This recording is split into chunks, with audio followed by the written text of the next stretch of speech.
All right, so we're almost done with this chapter. So this is the remaining part of chapter 26. All right, so these things that originally were called incorrectly, by the way, shooting stars. All right, what these um, are uh, are meteors. All right, so there's some definitions. A meteoroid. Okay, so a meteoroid is just any object in space. And it can range from the size of a grain of sand to a boulder. And so these are little pieces of comet material, or even sometimes little pieces of asteroids. So they're just traveling through space. So while they're traveling through space, they're called a meteoroid. When the meteoroid hits, if it did not all of them do, but if they do hit the atmosphere, like an atmosphere like the Earth's atmosphere, then it's called a meteor. All right, so that's what a meteor is. What the meteor does is it hits the atmosphere, and just through friction, it heats up. Right, and there is nothing to do with stars. It's called a falling star, but it has nothing at all to do with stars. It is these little chunks of material that um, are already part of the solar system, and they basically hit the atmosphere. Now, for example, when a meteoroid hits the moon, it creates a crater, right? Because the moon has no atmosphere, so there's never a meteor on with the moon, right? Because there's no atmosphere, so these meteoroids just crash into the moon.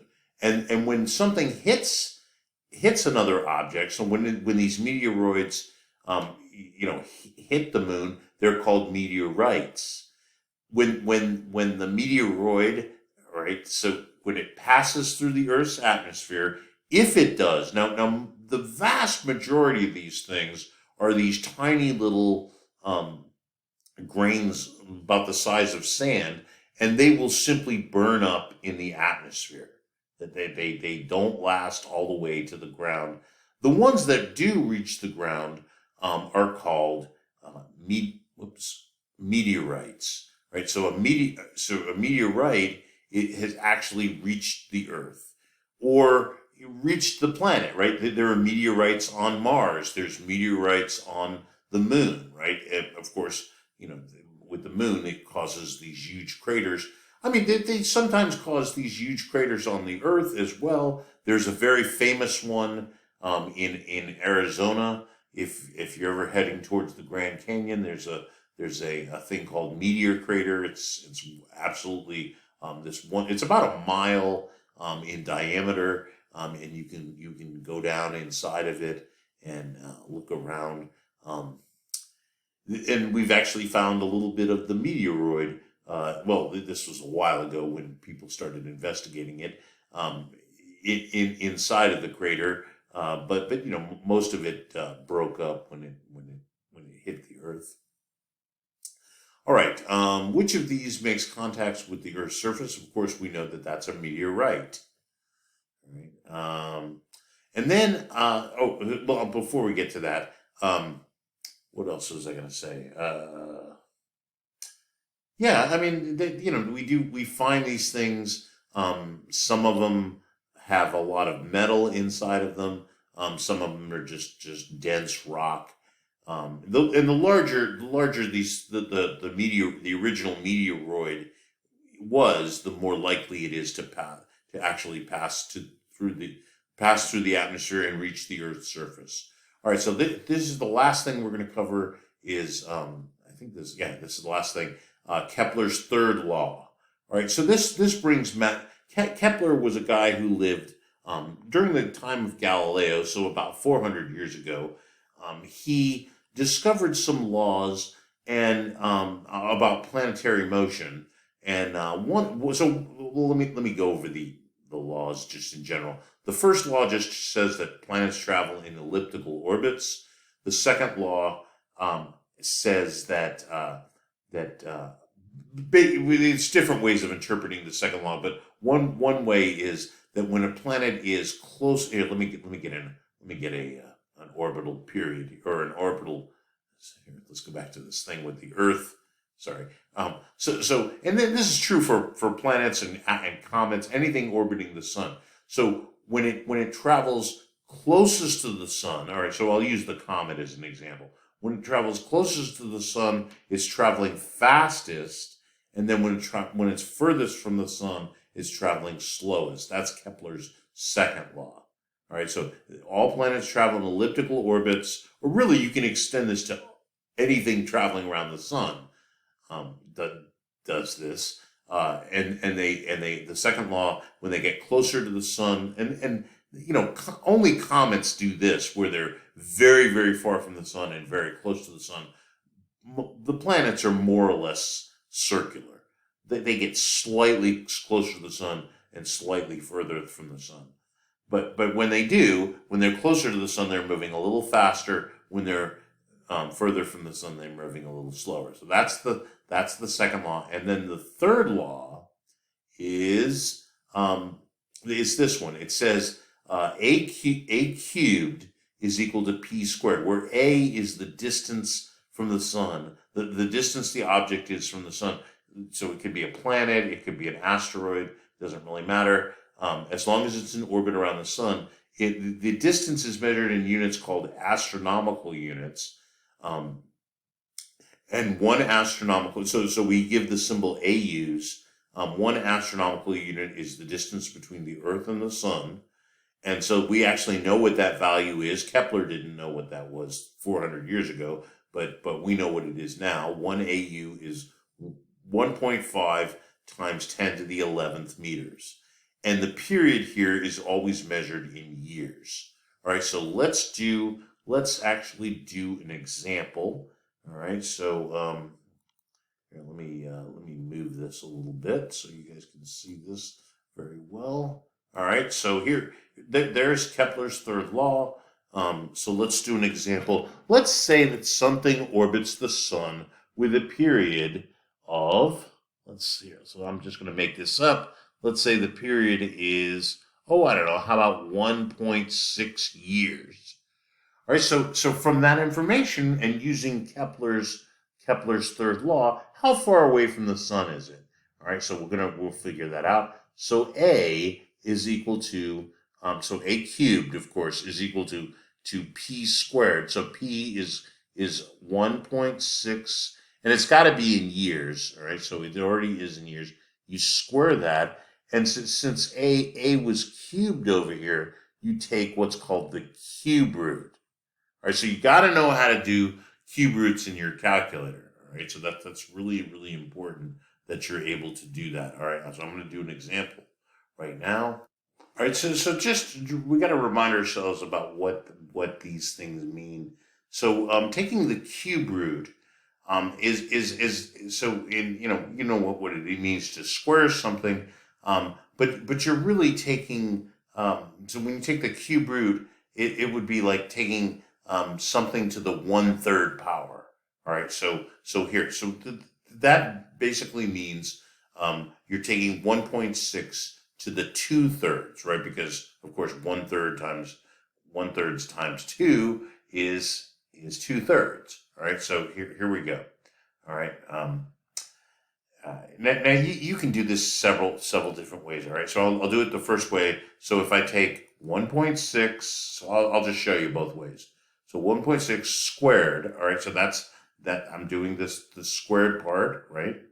And then I raise it. So if you don't have a cube root button, you just have to remember that raising something to when you do cube root, you're raising it to the 1/3 power. But you got to be careful. Okay, so this X to the Y button. So I'm going to take this and raise it to the.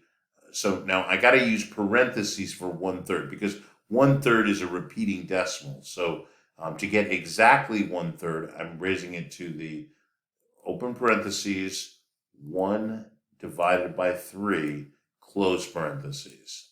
All right, so that's raising it exactly to the 1/3, and so the answer turns out to be so I'm going to round it to 2 places past the decimal. So this will be 1.37. Does everybody see that? 1.37. So that should be the answer. All right, 1.37, and this is AUs, right? That's so if something has a period of 1.6 years, it's 3.7. Sorry, 1.37 astronomical units from the sun. All right, let me show you that again. So here, we'll clear this, and so if you just take 1.6, right, and just directly raise it to the, again, using parentheses, 2/3, right? So 2 divided by 3. So when you use the parentheses, that's exactly 2/3, right? So raising it to 2/3, so you have that repeating decimal, and so that you get exactly the same answer. All right, we'll do another example in just a second. All right, so I mean, you all know that, of course, if you know the distance, here, let me pause this and I'll start again. All right, so I've actually put 2 problems on here. The first one is if A is 5.5 astronomical units, all right, so A is 5.5, what would P be? All right, so these are two completely different problems. All right, and so P, since these are already in AU, or the first one anyway, and also the second one's already in AU. All right, so anyhow, let's try this. This is around the orbit of Saturn, by the way, just to let you know. All right, so let's get our calculator out. We'll do these calculations real quickly. All right, so oh yeah, I gotta write down the formula. Okay, so P squared is equal to A cubed, right? A cubed. So you just take the square root of that. All right, so we're only interested in the negative. Or we're not interested in the negative root, so it's going to be the square root of 5.5 squared. Sorry, 5.5 cubed. Sorry about that. And so that's our first answer, and then our second answer is going to be P is going to be the square root of, in the second case, 40 astronomical units cubed. But you take the square root, that's supposed to be a 3 right there. It doesn't look like a 3. All right, so I'm going to do both of these real quickly because I'm running out of time. So 5.5 squared, I'm sorry, 5.5 cubed. All right, so you have to know how to raise something to the third power in your calculator. All right, so that's 5.5 cubed, and then you take the square root of that. All right, and of course, for me, that would be this button right here. Second. All right, so that tells you it takes, for this one, it would be, if I rounded to 1 place past the decimal, it would be 12.9 years. All right, so this one would be 12.9. So let me write that down. 12.9 years. All right, so if you're a distance of 5.5 AU, it takes that long. All right, so real quickly, let's do the second one. Where's my calculator? Come on. There we go. All right, so again, this is 40. So we got to take 40 raised to the third power. All right, so raised to the third equals, all right, so then you have to take the square root of that. All right, and so the square root of 64,000, just hit that. And so this is actually about where Pluto is, just to let you know. Pluto is about 40 astronomical units, and that's actually about how long it takes Pluto to go around the sun. So if we're around this one, let's say to 2 places past the decimal, it would be 252.98 years. 252 here. Let me write that down. So this would be 2 equals 252.98. And of course, the answer's in years.